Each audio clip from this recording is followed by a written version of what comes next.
तैबा में हुई बटता है बड़ा नूर का, सुबह तैबा में हुई बटता है बड़ा। बोलो, खाना खाने बैठते हो, बेशुमार सुन्नतों का कत्ल करते हो। शादी ब्याह करते हो, बेशुमार सुन्नतों का कत्ल होता। दोस्तों में बैठते हो, बेशुमार सुन्नतों का कत्ल करते हो। इसका मतलब तुमने इसकी हकीकत और हैसियत को समझा नहीं है। नबी कहते हैं जिसने मेरी एक मुर्दा सुन्नत को जिंदा किया, अल्लाह उस बंदे मोमिन को 100 शहीदों का सवाब अता फरमाता। कितने शहीदों का? अरे जोर से बोलो। और सुन्नत पर अमल करना, इस पर आप अगर अमल कर लें तो ये कोई मामूली चीज है क्या? जो कौम सुन्नते रसूल पर अमल करे, क्या वो मुर्दा होगी? क्या वो बर्बाद होगी? क्या वो तबाह होगी? अरे सुन्नते रसूल की शान ये है कि अगर तुम अमल करने खड़े हो जाओ, अमल अगर पूरा ना भी किया, सिर्फ खड़े हो जाओ, तो किसी दुश्मन की हिम्मत नहीं है कि सुन्नते रसूल पर अमल करने वाले के सामने आके मुकाबला कर सके। क्या बात है, क्या बात है, बहुत हाँ, उस जमाने में इब्तदाई दौर था जब इस्लाम का, जिस पर तुम अमल कर रहे हो। एक मीटिंग हुई, चलो आज मोहम्मद मुस्तफा के गुलामों पर हमला करेंगे। क्या करेंगे? हमला। कहा चलो भाई जायजा तो लो, आखिर मुसलमान इस वक्त किस हालत में हैं ताकि आराम से हमला कर सकें। एक शख्स खामोशी से आया देखने के लिए, चल के परखें। जब दूर से झांक कर देखा तो मुसलमान नमाज की तैयारी के लिए मिसवाक कर रहे थे। सुभान अल्लाह बोलो, और जोर से। जहां से झांक रहा था वहीं से वापस हो गया। बोले इरादा मुलतवी कर दो, किसी ने और दिन देख लेंगे। बोले क्यों? बोले आज तक तो तलवारें उठाते थे, आज तो रंग दूसरा है। कहा क्या? बोले तलवारें नहीं है। बोले और? बोले दांत तेज कर रहे हैं, दांत तेज कर रहे हैं और सबके सब कर रहे हैं, एक भी खाली बैठा हुआ नहीं है। कहा मतलब? कहा किसी के हाथ अब लकड़ी है और कोई अपनी उंगली ही से कर रहा है। सबने कहा इसका मतलब इरादा आज उनका कुछ और है। आ रहे थे कत्ल करने, इरादा बदल दिया। खुदा की कसम यह है सुन्नते रसूल पर अमल करना।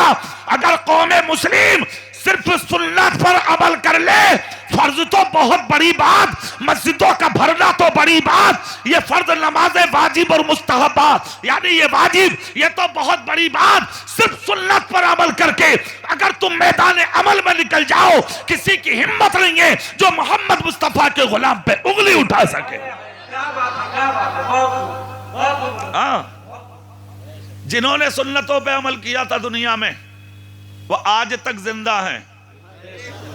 अरे जोर से बोलो। बड़े बड़े धुरंधर आए, बड़े बड़े ओहदेदार आए, बड़े बड़े जमींदार आए, बड़े बड़े बादशाह आए, बड़े बड़े इज्जत रखने वाले दुनियावी आए, जिनकी दौलतों का ठिकाना नहीं, रोब और दबदबे का ठिकाना नहीं। नाम खत्म हो गए उनके, निशान खत्म हो गए उनके, कब्रों के निशान मिट गए उनकी। उनके नाम लेने वाला कोई नहीं, कब्रों की पहचान नहीं, कोई नहीं है जो आज उनको बता सके कि वो कौन थे। मगर जिन्होंने नबी की सुन्नतों पे अमल किया था, कसम खुदा की 1500 साल होने जा रहे हैं, आज भी मिंबरों पर खड़े होकर इमाम उनके खुतबे पढ़ रहे हैं। बेशक, सुभान अल्लाह, सुभान अल्लाह।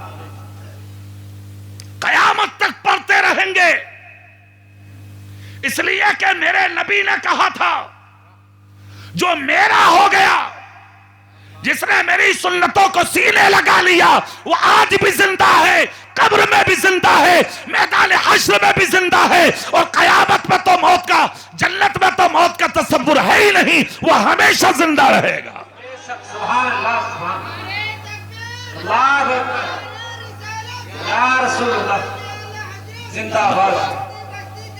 ताज शरिया, ताज शरिया, ताज शरिया, ताज शरिया। सुन्नत पर अमल करने वाला मरता नहीं है। जोर से। और जोर से। सुन्नत पर अमल करने वाला मरता नहीं है, अल्लाह उसे जिंदा रखता है। अब आप कहोगे मौलाना सुन्नत पर अमल होगा कैसे? बहुत आसान है। बच्चा बच्चा बेटे बैठ जा, बहुत आसान है। कैसे होता देखें। उमर फारूक आजम वुजू फरमा रहे थे, वुजू किया, उठे, जहां वुजू किए थे वही उठे और उठने के बाद मुस्कुराने लगे। नजर पड़ी सामने कोई है ही नहीं। किसी वजह से आदमी मुस्कुराएगा ना, कोई बात कोई ऐसी कहे तब आदमी को मुस्कुराना आएगा, कोई सामने हो तो देखकर मुस्कुराना आएगा। किसी भी काम की कोई इल्लत तो होती है, यहां तो सामने कोई है ही नहीं। उमर फारूक ने वुजू किया, मुस्कुराने लगे। अय है, साथी उमर फारूक के करीब आए, आकर कहा, ए उमर बिन खत्ताब, क्या मैं तुमसे कुछ पूछ लूं? कहा पूछो। कहा बेवजह, जिसकी कोई वजह नहीं, आपने वुजू किया और अचानक खड़े होकर आप मुस्कुराने लगे। फारूक आजम ने कहा तुम्हारे नजदीक नहीं थी, मेरे नजदीक वजह है। कहा क्या?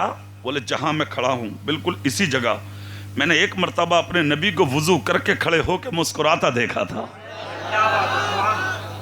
इसीलिए आज मैं भी खड़े होकर मुस्कुरा गया। वजह तो कुछ भी नहीं थी, मगर उमर के लिए यह बड़ी वजह थी। मैं सिर्फ इसीलिए मुस्कुराया कि वही जगह है, वही मकाम है, मुस्कुरा दूं ताकि मेरे नबी की सुन्नत पर अमल हो जाए। हाँ, यह है सुन्नत। ना करने वाले के लिए बहुत भारी और करने वाले के लिए बहुत आसान। सर कटाना मुश्किल है या नहीं? आप तो सुभान अल्लाह ही नहीं बोल रहे कि मौलाना इतनी जल्दी सर पे आ गए। अरे मुश्किल है या नहीं? मगर फातिमा के बेटे से तो पूछो,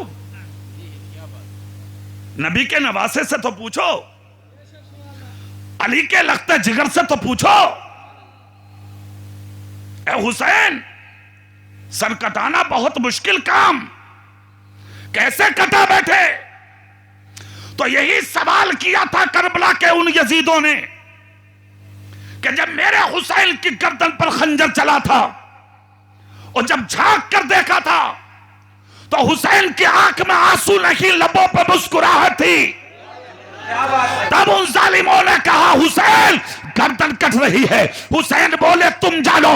कहा हड्डी तक हमारा खंजर आ चुका। कहा तुम जानो। कहा गर्दन तल से जुदा होने वाली है। कहा तुम जानो। कहा हुसैन क्या तुम्हें तकलीफ नहीं हो रही? तो इमाम हुसैन कहते हैं तख्त के लिए जाता तकलीफ होती, हुकूमत के लिए जाता तकलीफ होती, सल्तनत के लिए जाता तकलीफ होती, बादशाहत के लिए जाता तकलीफ होती, दुनिया के लिए जाता तकलीफ होती। मैं तख्त के लिए नहीं, नाना की उम्मत के लिए जा रहा हूं। मुझे तकलीफ का तसव्वुर भी नहीं है। सुभान अल्लाह, सुभान अल्लाह, सुभान अल्लाह, अल्लाहू अकबर।